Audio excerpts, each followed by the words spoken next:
The Material World. 18. I had a thought which I wanted to share. Some Muslims often claim that one's faith and the material world need to walk hand in hand with each other, without a person being extreme in either. It is strange how most of those who claim this, and use this statement as a way to enjoy the lawful luxuries and pleasures of this world, do not truly understand nor adhere to it. This statement is true, but applies to those worldly and religious matters which are pleasing to Allah, the Exalted. For example, occasionally exercising in order to keep the body healthy, which is a trust given to a person. It does not mean one can enjoy the lawful pleasures of this world in excess, while neglecting following the footsteps of the Holy Prophet Muhammad, peace and blessings be upon him, by gaining and acting on Islamic knowledge, even if they fulfill the standard obligatory duties.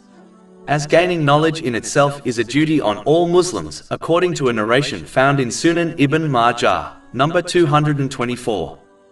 In addition, walking hand in hand would suggest that one dedicates equal attention, effort and time to each thing.